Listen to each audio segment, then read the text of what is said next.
Hello friends, good evening. বিকালবেলায় চলে এলাম রান্নাঘরে, আর রান্নাঘরে এসে ভেবে পাচ্ছিলাম না কি রান্না করব।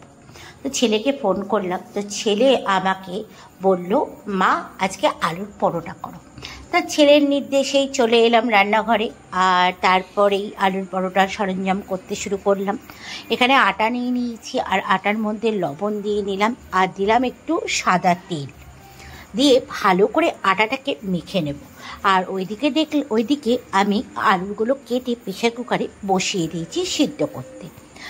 এই দেখো, এখন আমার আটাটা ভালো মতো মাখা হয়ে গেছে। এবার আটাটাকে খানিকক্ষণের জন্য ঢাকা দিয়ে রেখে দিলাম।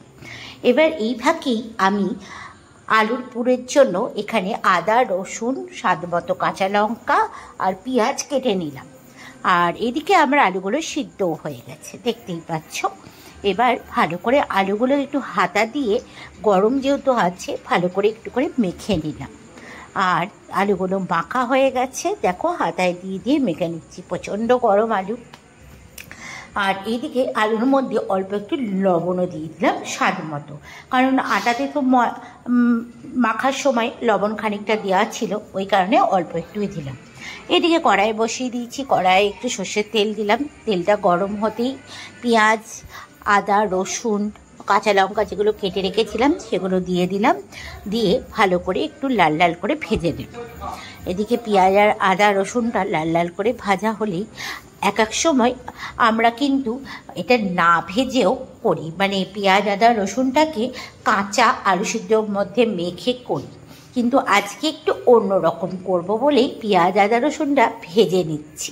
ভেজে নিলে একরকম টেস্ট হয়, আর যদি কাঁচা কাঁচা দাও, মানে সব কিছু কাঁচা আলু সিদ্ধর মধ্যে মেখে দাও, সেটা কিন্তু আর এক রকম টেস্ট হয়। দু রকম টেস্টটা, দুটোই মোটামুটি খেতে ভালো লাগে, কিন্তু বেশিরভাগ লোকেই আলুর পুরটা এইভাবে ভেজেই করে, আবার কাঁচাটাও করে অনেকে। তো যাই হোক, এবার দেখো এখানে লাল লাল করে পেঁয়াজগুলো ভাজা হয়ে গেছে। এবার যে মাখা আলুটা ছিল সেটা এর মধ্যে দিয়ে ভালো করে নেড়ে চেড়ে একটু পুর বানিয়ে নেব।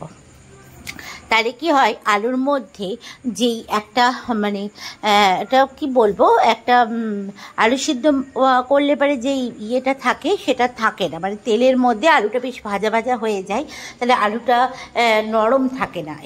এবার দেখো আলুর পুরটা হয়ে গেছে রেডি। আর এইদিকে আটাটা কতটা নরম হয়ে গেছে দেখতেই পাচ্ছ। ময়াম দেওয়া ছিল, তার জন্য আর অনেকক্ষণ রেস্টেও ছিল। এবার আমি থালার মধ্যে সমস্ত লেচিগুলো করে নিয়েছি। এইবার হচ্ছে লেচিগুলো সমস্ত কিছু করে আমি এবার বেলে নেব। এই যে পুরবরে এবার তাওয়াতে বেলে নিলাম, আর এইভাবে এপিট ওপিট ভালো করে আমি এইভাবে সেঁকে নিয়ে তারপরে হালকা করে তেল দিয়ে দেব। এখানে আমি সাদা তেল ইউজ করেছি, তোমরা সরষের তেলেও অনেকে ইউজ করে। আর দেখো কতটা ফুলছে, পুরো লুচির মতো টোপা টোপা হয়ে, তাই তো। তো যাই হোক, আলুর পরোটা আমার রেডি হয়ে গেছে। তাহলে আলুর পরোটা কে কে খেতে ভালোবাসো কমেন্টস করে অতি অবশ্যই জানিও কিন্তু।